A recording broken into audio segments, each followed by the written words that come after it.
नमस्कार दोस्तों, आज है हमारे पास यूपी बोर्ड क्लास 10th के 2020 के सामाजिक विज्ञान का पेपर। और आज हम करेंगे इसका रिव्यू और देखेंगे कि किस टाइप से इस बार क्वेश्चंस आए थे बोर्ड एग्जाम में। तो वीडियो को कंप्लीट देखना, और अगर आपको वीडियो अच्छी लगती है तो वीडियो को लाइक करना, साथ ही चैनल को सब्सक्राइब करके बेल आइकन को भी प्रेस कर देना। तो चलिए वीडियो को स्टार्ट करते हैं। तो पेपर के फ्रंट पेज पर आपको कुछ इसमें निर्देश दिए गए हैं, जिन्हें अगर आप चाहें तो पढ़ सकते हैं। और इसमें जो क्वेश्चंस हैं वो आपको दिखेंगे अगले नंबर पर। क्वेश्चंस यहाँ से आपके शुरू हुए हैं। खंड का है, यानी कि जिसे आप इतिहास बोलते हैं, इतिहास और नागरिक शास्त्र। इसमें कुछ आपको बहुविकल्पीय, जिसे आप ऑप्शनल क्वेश्चंस बोलते हैं, ये दिए गए हैं। पहला क्वेश्चन है, यंग इटली सोसाइटी का संस्थापक कौन था? तो यहाँ पर इसका सही आंसर है मेजनी, यंग इटली सोसाइटी का संस्थापक था। इसके बाद फ्रांस की क्रांति हुई, तो इसका सही आंसर है सन 1789 ईस्वी में।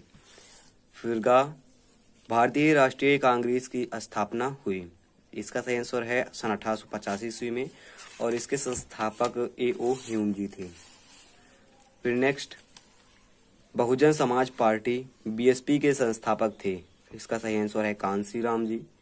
फिर महात्मा गांधी ने असहयोग आंदोलन कब चलाया? तो सही आंसर है 1920 ईस्वी में।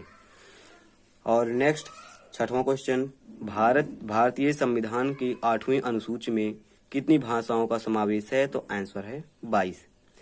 ये 6 क्वेश्चन ऑप्शनल क्वेश्चन हैं, जो आपको इतिहास और नागरिक शास्त्र से मिक्स करके दिए गए हैं। इसके बाद आता है आपका अति लघु उत्तरीय प्रश्न, 1-1 नंबर का, सॉरी 2-2 नंबर का। पहला है, असहयोग आंदोलन कब और क्यों वापस लिया गया?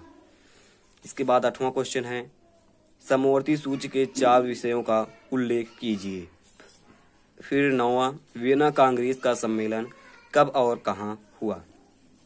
नेक्स्ट आता है आपका लघु उत्तरीय 10वां क्वेश्चन, 3 नंबर का प्रश्न है, पर इसमें 10वां है, भारतीय राष्ट्रवाद के उदय के 3 कारणों को लिखिए। फिर नेक्स्ट, अगर आपको ये वाला नहीं आ रहा है तो आप लिख सकते हैं, संघवाद क्या है, इसकी प्रमुख विशेषताएं क्या हैं। इसके बाद 11वां क्वेश्चन, ये भी है लघु उत्तरीय, राजनीति में जाति किस प्रकार अनेक रूप ले सकती है, उदाहरण सहित व्याख्या कीजिए। अथवा ये नहीं आ रहा है तो इटली के एकीकरण की महत्वपूर्ण भूमिका निभाने वाले 3 नेताओं के नाम लिखिए। दोनों में से आप एक कर सकते हैं।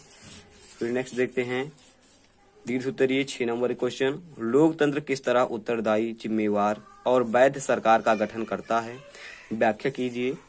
अथवा लोकतंत्र में, भारत में लोकतंत्र की सफलता के किन्हीं 3 दशाओं का उल्लेख कीजिए। दोनों में से एक आप कर सकते हैं, जो आपको सही लगे। फिर 13वां क्वेश्चन, महामंदी के कारणों की व्याख्या कीजिए, और भारत में स्वतंत्रता संघर्ष में गांधी जी के योगदान का मूल्यांकन कीजिए। तो अगर आपको महामंदी तैयार है तो आप ये कर सकते हैं, या फिर अगर आपका स्वतंत्रता संग्राम तैयार है तो आप ये कर सकते हैं। इसके बाद आपको कुछ यहाँ पर क्वेश्चंस मिल जाएंगे, जिसे आप मानचित्र में आपको भरना है। और ये क्वेश्चन है, इसमें कुछ क्वेश्चन आपको आएंगे और कुछ क्वेश्चन आपको नहीं आएंगे। पहला है, वह स्थान जहां दिसंबर 1920 में कांग्रेस का अधिवेशन हुआ था। ये तो मेरे हिसाब से कलकत्ता है शायद में। फिर दूसरा है, वह स्थान जहां जलियांवाला बाग हत्याकांड हुआ था, तो आप सभी लोग जानते हैं, पंजाब अमृतसर। तीसरा है, वह स्थान जहां 1929 में कांग्रेस का अधिवेशन हुआ था, तो ये लाहौर अधिवेशन है। फिर चौथा है, वह स्थान जहां महात्मा गांधी ने नमक कानून तोड़ा था, तो चंपारण आप सभी लोग जानते हैं, ये दांडी यात्रा पर आप निकले थे गांधी जी। और उसके बाद 5वां, वह स्थान जहां गांधी जी ने किसान सत्याग्रह का नेतृत्व बिहार में किया, तो ये चंपारण है, यानी ये वाला दांडी और ये चंपारण। फिर से एक क्वेश्चन आपको मिल जाएंगे। नेक्स्ट देखते हैं खंडखा, फिर से आपको इससे बहुविकल्पी मिल जाएंगे। खंडखा का मतलब है भूगोल और अर्थशास्त्र, पर्वतों में मृदा अपरदन का साधन है। इसमें आप कोई भी कर सकते हैं, लेकिन जहां तक हो सकेगा पवन या पशुचारण रहेगा, पर्वतों पर मृदा अपरदन का साधन, और लगभग सभी है। फिर 16वां, निम्नलिखित में से कौन सी रबी की फसल है? तो आंसर है धान, रबी की फसल है। नेक्स्ट, निम्नलिखित में से कौन सा गैर परंपरागत ऊर्जा का स्रोत है? 3 ऑप्शंस हैं, इसमें सही है सौर ऊर्जा। ये मतलब कि कभी खत्म नहीं होते, यानी परंपरागत नष्ट हो जाते हैं, गैर परंपरागत नहीं नष्ट होते। तो सौर ऊर्जा जब तक सूर्य रहेगा तब तक ही रहेगी। नेक्स्ट, निम्नलिखित में से कौन सा खनिज आधारित उद्योग है? तो सीमेंट खनिज आधारित उद्योग है। फिर विश्व व्यापार संगठन की स्थापना कब हुई? ये तो मेरे हिसाब से 1995 रहेगा, बट आप देख लेना, कोई कंफर्म नहीं है। फिर नेक्स्ट, निम्नलिखित में उत्पादन का साधन है?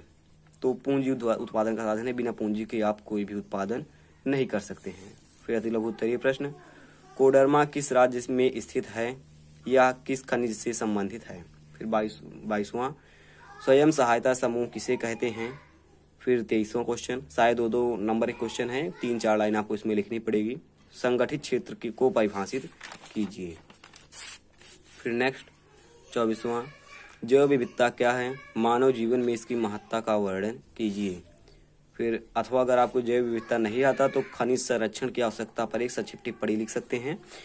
ज़्यादातर आपको यही करना है, बहुत ही आसान है पहले की अपेक्षा। फिर 25वां, वैश्वीकरण क्या है? इसका कोई एक लाभ बताइए, या भारत में विदेशी निवेश को आकर्षित करने के 3 उपाय सुझाइए, यानी कि दीजिए। अब आता है आपका इसमें भी 26वां दीर्घ उत्तरीय क्वेश्चन, भारत में विदेशी व्यापार की किन्हीं 3 विशेषताओं की व्याख्या कीजिए, अथवा पर्यावरण प्रदूषण से आप क्या समझते हैं? उद्योगों से भारत के पर्यावरण में होने वाले प्रभावों पर प्रकाश डालिए। दोनों में से एक करना है। फिर 27वां, भारत के आर्थिक विकास में खनिज आधारित उद्योग के क्या योगदान है? विवेचना कीजिए। विकसित देशों के किन्हीं 3 विशेषताओं का वर्णन कीजिए। तो दोनों में से एक कर सकते हैं, जैसा कि पहले बता दिया दीर्घ उत्तरीय क्वेश्चन में। अब यहाँ से आपका आ जाता है टिहरी बांध। इसमें आपको बताना नहीं है कहाँ है, सिर्फ दर्शाना है। तो अभी फिलहाल मेरे पास मानचित्र नहीं है, तो इसे आप लोगों को खुद करना पड़ेगा। ये आपको तब मिलेगा इसका आंसर जब मैं इसकी सॉल्यूशन वीडियो लाऊंगा, और आपको जल्द ही इसकी सॉल्यूशन वीडियो मिलने वाली है। वीडियो कैसी लगी कमेंट करके बताना। वीडियो अच्छी लगी हो तो वीडियो को लाइक, चैनल सब्सक्राइब जरूर कर लेना। Thank you.